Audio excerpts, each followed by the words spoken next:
Hello everyone, welcome to this new lecture. और आज हम करेंगे रीजनिंग का पहला लेक्चर, जो कि हम कर रहे हैं सिलॉजिज्म। ये जो होता है वो क्या होता है, one of the most confusing topic होता है रीजनिंग का, जिसको आज हम टैकल करेंगे। तो स्टार्ट करते हैं आज का लेक्चर, जिसमें सबसे पहला जो है हमारा वेलकम स्लाइड है।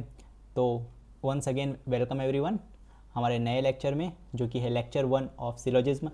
आगे बढ़ने के पहले मैं एक चीज़ कहना चाहता हूँ कि आप में से बहुत लोग जो है वो बिगनर होंगे, बहुत लोग जो है रिपीटर होंगे। बिगनर है तो ठीक है, अच्छी बात है, जिन्होंने नहीं पढ़ा हो तो जीरो से चालू कर रहे हैं। लेकिन जो भी रिपीटर हैं, जिन्होंने कहीं से भी पढ़ा होगा या कुछ ना कुछ पहले वीडियोस देखी होंगी, कहीं कोई भी टीचर की हो, तो मैं ये चीज़ बोलना चाहता हूँ कि पॉइंट में ना हर कोई जो है वो अलग डिफरेंट वे में ले जाता है। तो उसको यहाँ पर से जो है मैं ये चाहता हूँ कि आप लोग जो है वो उस चीज़ को भूल जा रहे हैं। आप शुरू से चालू करें। हमारा जो लेक्चर है वो बेसिक से रहेगा, तो बेसिक टू एडवांस में हर चीज़ बताऊँगा। तो ये ट्राई कीजिएगा कि जो आपने पुराना चीज़ है उसको एक बार साइड में रखिएगा, और जैसे जैसे मैं बता रहा हूँ उस चीज़ को यहाँ पर से जो है वो उस चीज़ को लेके आप प्रोसीड कीजिएगा। ठीक है, तो स्टार्ट करते हैं हमारा लेक्चर, जिसमें सबसे पहले हम बात करेंगे कि सिलॉजिज्म होता क्या है। ठीक है ना, तो सिलॉजिज्म क्या होता है भाई? सिलॉजिज्म जो होता है ये क्या है, डिडक्टिव रीजनिंग है, जहाँ पास एक कंक्लूजन को ड्रॉन किया जाता है दो या दो से ज़्यादा स्टेटमेंट से। ठीक है, इसका मतलब क्या है कि हमको क्या क्या लगाना है, रीजनिंग लगाना है। तो हमारे पास दो या दो से ज़्यादा स्टेटमेंट दिए रहेंगे, जो कि कुछ इस प्रकार से दिए हैं। जैसे कि पहला दिया गया है ऑल स्माइल इज़ फन, दूसरा दिया गया है ऑल फन इज़ हैप्पी। तो उसके बाद एक कंक्लूजन भी दिया गया है ऑल स्माइल इज़ हैप्पी। ठीक है, तो इसके लिए सबसे पहले हमको क्या करना पड़ता है, जो स्टेटमेंट है उस स्टेटमेंट बेस में हम क्या करेंगे, एक ना डायग्राम बनाएंगे, जैसे कि जो कुछ इस प्रकार से बनेगा, जिसमें ये तीन गोले हो गए हैं, जिसमें सबसे पहला जो है स्मॉल छोटा वाला जो है वो के लिए होगा, स्माइल के लिए होगा। तो smile, all smile is fun और ऑल फन इज़ हैप्पी। तो ये कुछ इस तरीके से बनता है डायग्राम। ठीक है, आई होप सो कि ये क्लियर है। अब हम ये जो है अभी के लिए आप इसी चीज़ को समझिए कि कैसे बना है ये, पर आगे जो है मैं इसको डिटेल में बताऊंगा। ठीक है, तो ये जो है दो स्टेटमेंट दिया गया, जिससे कि एक कंक्लूजन आया भाई, तो ये आया। ठीक है, आई होप सो कि यहाँ तक क्लियर हो गया होगा। अब जो है वो आगे बढ़ते हैं अगले स्लाइड में। अगला स्लाइड जो है हमारे पास वो है कि स्टेटमेंट जो है वो होता क्या है। जैसे कि अभी हमने देखा कि दो ठोक स्टेटमेंट दिया था, वो स्टेटमेंट जो है वो होता क्या है, उसके बारे में थोड़ा सा जो है डिटेल बताया गया है कि ये जो है वो डिफाइन करता है relation between the two elements. ठीक है, जैसे कि यहाँ पर क्या था, ऑल स्माइल इज़ फन था, ऑल फन इज़ हैप्पी था। तो वो जो चीज़ है क्या कि स्माइल और फन के बीच में, या फन के और हैप्पी के बीच में, ऐसे जो है दो चीज़ों के बीच में क्या बताया था, रिलेशन बताया था। ठीक है ना, तो स्टेटमेंट क्या होता है, दो चीज़ों के बीच में, दो एलिमेंट के बीच में जो है क्या करता है, रिलेशन बताता है। ठीक है, और इसका और दूसरा क्या चीज़ है भाई कि we have to assume it as 100% true. मतलब कि क्या बोल रहा है कि 100% उसको ट्रू मानना चाहिए। जैसे कहीं बस दिया जाएगा कि ऑल ह्यूमन आर रोबोट, तो ऑल ह्यूमन आर रोबोट, तो ह्यूमन रोबोट थोड़ी ना भाई, पर वो जो चीज़ है उसको माना जाएगा कि ऑल ह्यूमन आर रोबोट, मतलब जो स्टेटमेंट में दिया गया है वो चीज़ क्या होगा, सही होगा। ठीक है ना, उसको यहाँ पर से क्या मानना है, हमको 100% ट्रू मानना है कि वो यूनिवर्सल चीज़ है, और उसके बाद हमको जो है क्या करना है, आगे प्रोसीड करना होगा। ठीक है, अब स्टेटमेंट यहाँ तक तो क्लियर हो गया होगा कि स्टेटमेंट जो है क्या होता है, रिलेशन बताता है दो चीज़ों के बीच में, और इसको हमको क्या करना है, 100% ट्रू मानना है। ठीक है, अब यहाँ पर देखिए, ये स्टेटमेंट जो होते हैं वो पॉजिटिव भी होते हैं, और एक जो होते हैं क्या होते हैं, नेगेटिव भी होते हैं। अब नेगेटिव और पॉजिटिव कैसे होते हैं सर, उसको भी बता दीजिए। तो उसके लिए क्या है, सबसे पहले पॉजिटिव में दो टाइप आएंगे। पहला जो है वो होता है सम, और दूसरा जो होता है ऑल। ठीक है, सम मतलब होता है कुछ, मतलब कुछ हिस्सा। ठीक है ना, हाँ कुछ हिस्सा, जैसे कि भाई कुछ चीज़ का थोड़ा सा हिस्सा दे दो मेरे को, तो सम हिस्सा दे दो, सम पोर्शन दे दो, वही चीज़ यहाँ पास है। और ऑल मतलब जितना है तुम्हारे पास उतना दे दो मेरे को। ठीक है ना, जितना है तुम्हारे पास सब चीज़ दे दो, तो ऑल यहाँ पास एवरीथिंग दे दो, ऐसे करके। ठीक है ना, तो वही चीज़ उसमें हो गया। अब नेगेटिव में क्या आएगा, जैसे कि सम मतलब कुछ दे दो, कुछ हिस्सा दे दो, और कुछ हिस्सा मत दो, मतलब कुछ नहीं, मतलब कि सम नॉट हो सकता है पहला वाला, और दूसरा वाला क्या होगा, ऑल का अपोजिट, दैट इज नो। ठीक है, तो एक हो गया नो और एक हो गया सम नॉट। ठीक है, आई होप सो कि यहाँ पास क्लियर है कि स्टेटमेंट जो है वो पॉजिटिव भी हो सकता है, नेगेटिव भी हो सकता है, सम हो सकता है, ऑल हो सकता है पॉजिटिव के लिए, और नेगेटिव में आएगा नो और सम नॉट। ठीक है, ये जो है क्या है, बेसिक है। जैसे कि सम को ही फिर सम के ही अलग अलग नाम है कि सम को और क्या क्या लिख सकते हैं, क्वेश्चन में और कुछ दे सकता है, ऑल को भी कुछ दे देगा, नो को भी जैसे नेगेटिव में नो को और सम नॉट है, तो नो की जगह में और कुछ और जो है दे देगा, और सम नॉट की जगह में भी कुछ नाम और दूसरा नाम चेंज कर सकते हैं। ठीक है, उसको आगे स्लाइड में देखेंगे हम, पर अभी के लिए यहाँ पर से याद रखिएगा कि स्टेटमेंट जो होता है वो दो चीज़ों के बारे में यहाँ पर से रिलेशन बताता है, और ये जो है इसको हमको 100% ट्रू मानना रहता है। और ये कुछ कंडीशन दिए गए हैं कि स्टेटमेंट का टाइप है कि वह पॉजिटिव होता है, नेगेटिव होता है, सम होता है, ऑल होता है, नो होता है, और सम नॉट होता है। ठीक है, अब आगे बढ़ते हैं नेक्स्ट स्लाइड पर। अगले स्लाइड में हमारे पास है कंक्लूजन के बारे में, ठीक है। जैसे कि हमने देखा था ना कि कंक्लूजन क्या होता है करके, लास्ट में एक ही कंक्लूजन दिया था पहले स्लाइड में, वही कंक्लूजन जो है सो क्या बोलते जाएंगे, तो वो जो होता है वो डेफिनेट हो सकता है, मतलब 100% ट्रू भी हो सकता है, और दूसरा कंडीशन जो है वो क्या बोला गया है कि ये जो है वो इनडेफिनेट हो सकता है, दैट इज 100% नहीं हो सकता, इसका मतलब क्या है पॉसिबिलिटी हो सकता है, ठीक है। तो कोई भी जैसे जो भी जिन्होंने भी यहाँ पर पहले पढ़ा होगा उन्होंने देखा होगा बहुत सारे क्वेश्चन में कि भाई some A is B is not a possibility या some A is B is a possibility, ऐसा क्वेश्चन दे रहता है, ठीक है। तो वही चीज़ है, तो भाई एक जो है वो डेफिनेट होगा, मतलब 100% ट्रू होगा, मतलब इसको क्या बोलेंगे, ये फर्स्ट वाला जो केसेस है उसको हम बोलेंगे रियल केसेस होता है ये, ठीक है। और ये जो है वो क्या होता है पॉसिबल केसेस होता है, ठीक है। आई होप सो कि ये चीज़ क्लियर है कि भाई रियल केसेस होता है ये वाला, और ये वाला जो होता है क्या होता है पॉसिबल केस होता है, ठीक है ना। अब आगे जो है वो बढ़ते हैं, यहाँ तक तो आई होप सो क्लियर होगा कि पहले स्टेटमेंट हमने देखा था कि स्टेटमेंट क्या होता है। स्टेटमेंट जो होता है दो चीज़ों के बारे में रिलेशन बताता है, उसको 100% ट्रू मानना है, और उसके कुछ प्रकार पढ़े थे हमने। और यहाँ पर क्या है कि कंक्लूजन क्या होता है भाई, कंक्लूजन के भी दो टाइप होते हैं, एक रियल टाइप होता है, रियल केस होता है, और एक जो है वो इमेजिनरी केस या फिर पॉसिबल केस होता है, ठीक है। आई होप सो कि यहाँ तक क्लियर है। अब नेक्स्ट स्लाइड में बढ़ते हैं। नेक्स्ट स्लाइड हमारे पास है कि कुछ इंपॉर्टेंट टर्म्स, ठीक है। जैसे कि मैंने बोला था कि सम को कुछ और बोलते हैं, सम नॉट को कुछ और बोलते हैं, ऑल को कुछ बोलते हैं, तो उस चीज़ के हिसाब से बताया गया है। तो इसमें सबसे पहला चीज़ दिया गया है सम, है ना। तो सम के लिए यहाँ पर से देखते हैं कि सम क्या होता है भाई। सम को क्या बोलते हैं, फ्यू बोलते हैं। अगर क्वेश्चन में फ्यू दिया है, ठीक है, तो भी सम होता है। एटलीस्ट सम दे रहेगा तब भी से सम है। मैक्सिमम मिनिमम दे दिया तब भी से सम है। मैनी दे दिया तब भी सम, मोस्ट, मोर, जनरली, और 0 से 99%, ठीक है। आजकल ये जो है वो कुछ ट्रेंडिंग टॉपिक है, मतलब ट्रेंडिंग वो है, वर्ड्स हैं बोल सकते हैं, कि जिसमें जैसे दे देगा, जैसे कि सम ARB की जगह नहीं देके 95% ARB दे देगा या 48% ARB दे देगा, तो ऐसे कुछ यहाँ पर से चल सकते हैं, ठीक है ना। यहाँ तक क्लियर हो गया। तो ये जो है क्या है, नाम है। तो सर इसको क्या हम लोग को याद करना पड़ेगा? नहीं, याद नहीं करना पड़ेगा, प्रैक्टिस करते करते जो है ये जो है वो आसानी से आ जाएगा आपके माइंड में, ठीक है। अब आता है ऑल। अब ऑल से क्या होता है भाई, ऑल का क्या होता है, ऑल को क्या क्या बोलते हैं, जैसे ईच बोलते हैं, ईच वन ऑफ यू, है ना, तो सबके हर एक को बोल रहे हैं। एनी के लिए भी सब चीज़ के लिए होता है ना। और एवरी भी यहाँ पर से जो आ जाएगा, ठीक है। एनी वन, है ना, एनी वन कोई भी से आ जाओ, कोई भी आ जाओ, ऐसे टाइप से हो जाता है ना। वैसे एवरी है तो एवरी वन हो गया, तो ईच वन हो गया, है ना, ईच वन ऑफ यू से याद रख लीजिए, एनी वन याद रख लीजिए, एवरी वन याद रख लीजिए, और 100% याद रख लीजिए। तो ये सब चीज़ किस में आ जाता है, ऑल में आ जाता है, ठीक है ना। अब आता है सम नॉट। सम नॉट क्या होता है भाई, सम नॉट जैसे कि हार्डली, स्केरली, सेल्डम, ये नेगेटिव टोन वाले वर्ड्स हो गए, है ना। तो इसके लिए क्या हो जाएगा, सम नॉट आएगा। अब अगला क्या है भाई, अब अगला जो है वो नो है, ठीक है। तो नो के लिए क्या क्या हो जाएगा भाई, तो नो के लिए हो जाएगा नन, है ना। नो को क्या बोल सकते हैं, नन बोल सकते हैं, नेवर आ जाएगा अगर क्वेश्चन में, ऑल नॉट आ जाएगा, और नो वन आ जाएगा। तो ये सब चीज़ के लिए आता है, ठीक है। अब देखिए इसमें दिया है ऑल दिया है और नॉट दिया है, ठीक है। तो ऑल यहाँ पर भी पढ़े थे हमने, पर ये ऑल नॉट है, मतलब जैसे कि दे देगा all A R not be, ठीक है। All A R not be, सभी के सभी ए जो है वो बी नहीं है, ठीक है। तो उस स्टेप से यहाँ पर जो है सिचुएशन दे सकते हैं, ठीक है। अब दे दिएगा नो वन दे देगा, ठीक है। तो नो वन दे दिया क्वेश्चन में, तो यहाँ पर भी क्या हो जाएगा, नो वन मतलब भी क्या हो जाएगा, नो के बराबर हो जाएगा। अब एक और स्पेशल कंडीशन आता है ओनली का, ठीक है। इससे बहुत सारे क्वेश्चन बनते हैं। तो ओनली के क्या होता है, ओनली अगर क्वेश्चन में है, अगर ओनली है तो, या फिर अलोन है तब भी से ओनली मानना है, नन बट है तब भी से ओनली मानना है, नन एक्सेप्ट है वो भी तो भी से ओनली मानना है। तो यहाँ पर से बोलेंगे सर आप लोग आप हमको आज इंग्लिश पढ़ा रहे हैं क्या सिलोजिज्म के नाम में? नहीं, सिलोजिज्म के नाम में इंग्लिश नहीं पढ़ा रहे हैं, पर ये क्या चीज़ है, ये जो है वर्ड्स हैं कुछ जो कि यहाँ पर से सिलोजिज्म में यूज़ होगा, ठीक है ना। अब आगे बढ़ते हैं भाई।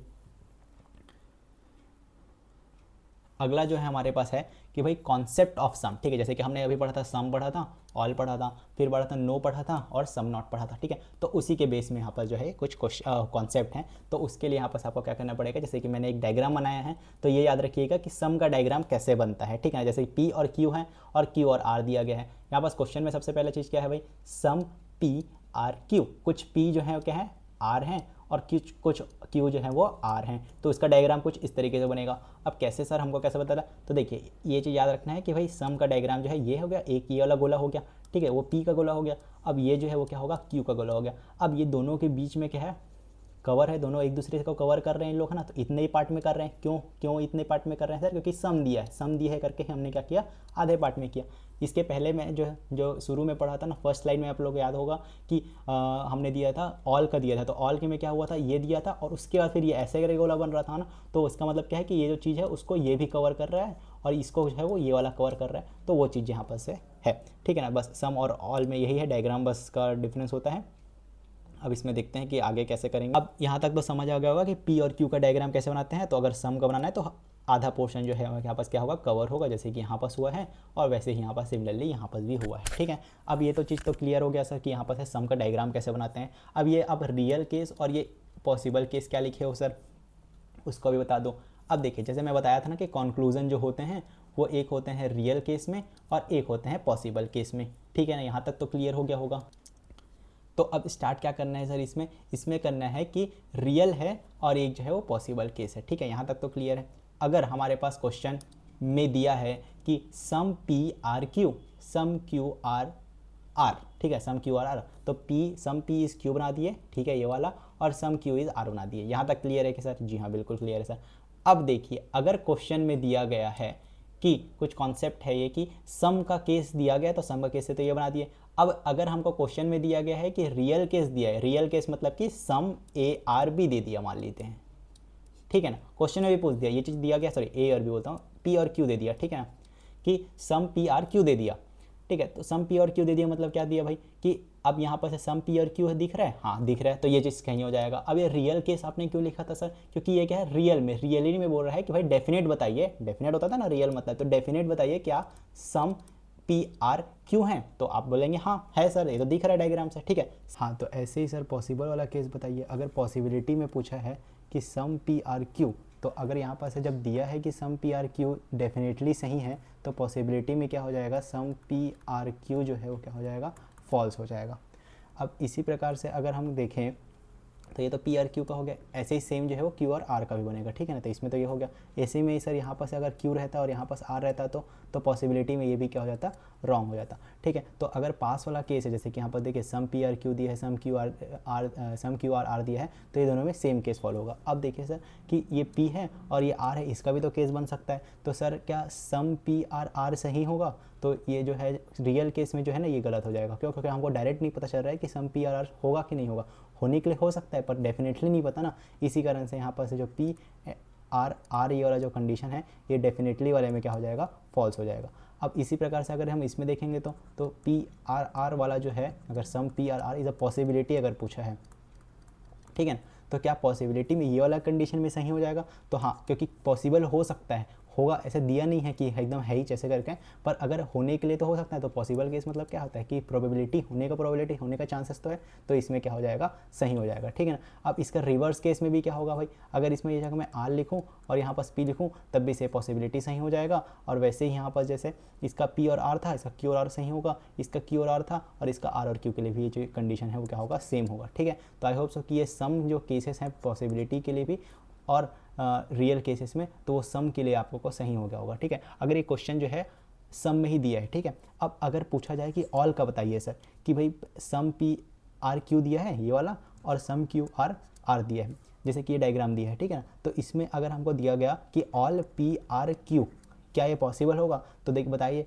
कि पी और क्यू जो है इसमें क्या है, सम का कंडीशन, पर सम का कंडीशन में क्या ऑल आ सकता है पर आया तो नहीं है ना, तो इसी कारण से क्या हो जाएगा, रॉन्ग हो जाएगा। ठीक है, तो रियल केसेस में क्या हो जाता है, ये रॉन्ग हो जाता है।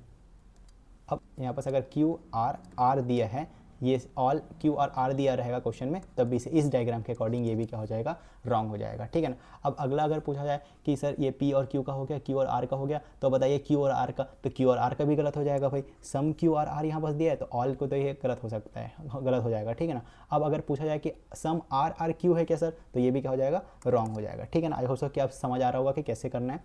अब इसमें अगर हम देखें कि ऑल के केस में, ठीक है, तो हाँ इसका एक और बचा ना, सम पी और आर के लिए, सर क्या ऑल पी और आर है, दिख रहा है क्या, यहाँ पास नहीं दिख रहा है, तो मतलब इसका मतलब क्या है सर कि रियल केसेस में जो डायग्राम बना है सिर्फ उसी के अकॉर्डिंग जो डायग्राम में रहेगा वो रियल में सही होगा, नहीं तो फिर क्या होगा, गलत होगा। ठीक है ना, यहाँ तक क्लियर हो। अब ऑल के लिए देखिए, पॉसिबल केसेस में क्या ऑल पी आर क्यू है, रियल केसेस में तो गलत है, तो पॉसिबिलिटी में क्या हो जाएगा, सही हो जाएगा। तो जितना भी कंडीशन रियल केस में क्या हुआ, गलत हुआ, वो इसमें क्या हो जाएगा, पॉसिबल में ट्रू हो जाएगा। ठीक है, आई होप सो कि ये क्लियर हो गया। तो इससे हमको यहाँ पर से क्या पता चला कि रियल केसेस में सम का तो सही होता है, पर सम का पॉसिबल केसेस जो है गलत हो जाएगा, तो जो इसमें सही हुआ वो इसमें क्या होगा, गलत हो जाएगा। ठीक है, आई होप सो कि क्लियर है। अब अगला आता है सम नॉट में। अगर क्वेश्चन दिया है सम का, ठीक है, ये डायग्राम दिया है, इसी के डायग्राम में देखते जाइए, अगर इसमें देता कि some P are Q, some P are not Q, ठीक है, तो सम पी आर क्यू, हाँ, पर some P are not Q बोल सकते हैं क्या, हाँ सर बोल सकते हैं कि आधा तो है आधा तो नहीं, नहीं गलत हो जाएगा। क्यों? क्योंकि ऐसा दिया नहीं है ना। रियल केसेस मतलब क्या होता है, जो डायग्राम में दिख रहा है, और डायग्राम में क्या दिख रहा है अपन को, सम पी आर क्यू बस दिख रहा है, some P are not Q दिख रहा है क्या, नहीं दिख रहा है, तो ये क्या हो जाएगा, गलत हो जाएगा। पर यही चीज़ क्या पॉसिबिलिटी सही हो सकता है सर? जी हाँ, पॉसिबिलिटी सही हो सकता है। क्यों?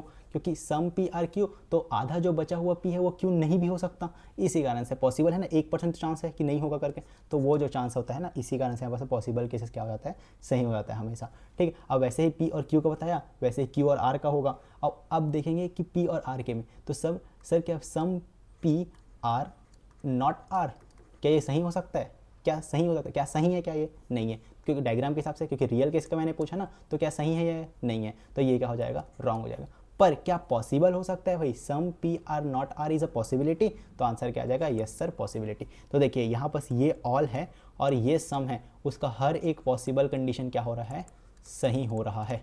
ठीक है, तो अगर क्वेश्चन आपका सम में दिया है और अगर आपको पॉसिबिलिटी में ऑल और सम नॉट पूछता है, तो वो हमेशा क्या होगा, सही होगा। ठीक है, अब अगर नो का भी देखेंगे वैसे ही, तो सम पी आर क्यू दिया है, some P are no P are Q दे देगा, क्वेश्चन में दे देगा कि नो पी आर क्यू ऐसा दे देगा।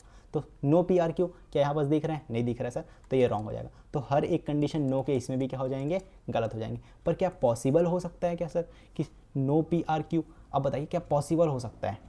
आप आधा लोग क्या बोलेंगे, सर इसमें तो ये गलत हुआ तो इसमें जो है वो सही हो जाएगा ऐसे करके, तो क्योंकि ये भी ऐसे हो रहा था, ऑल का कंडीशन में ये गलत हो रहा था तो ये सही हो रहा था, सम नॉट में भी ये गलत हुआ तो पॉसिबल वाला सही हुआ था, तो इसमें भी अगर ये गलत है तो इसका भी गलत कर दूंगा करके, नहीं नहीं गलत हो जाएगा। ऐसे टाइम में क्या हो जाएगा, गलत हो जाएगा। क्यों? क्योंकि यहाँ पास थोड़ा सा लॉजिक लगाना है, क्योंकि हमारे पास सिलॉजिज्म क्या है, सिलॉजिज्म जो होता है क्या होता है, क्योंकि वो क्या है, डिडक्टिव रीजनिंग है ना, कि कोई भी सेंटेंस से, कोई भी स्टेटमेंट से हम क्या कर रहे हैं, कंक्लूड का क्या चीज़ कर रहे हैं, तो वो चीज़ को डिफाइन करना। तो अब देखिए अगर सम पी आर क्यू दिया गया है यहाँ पर, सम पी आर क्यू दिया गया है यहाँ पास है ना, तो एक्चुअली में नो का केस क्या हो जाएगा भाई, नो पी आर क्यू गलत हो जाएगा ना। हाँ, तो क्या सर पॉसिबल में वैसे ही होगा? पॉसिबल में देखिए no P are Q, actually में क्या दिया गया है, सम पी आर क्यू, तो अगर कुछ हिस्सा जो है पी का आर है, तो कुछ नो कैसे हो सकता है, मतलब कि अगर आपके पास जो है 5 रुपये है, ठीक है ना, अगर आपके पास 5 रुपये है तो कुछ हिस्सा तो है आपके पास, तो क्या आप ये बोल सकते हैं कि मेरे पास कुछ रुपए ने भी नहीं है, पर 5 रुपये तो है ना भैया आपके पास।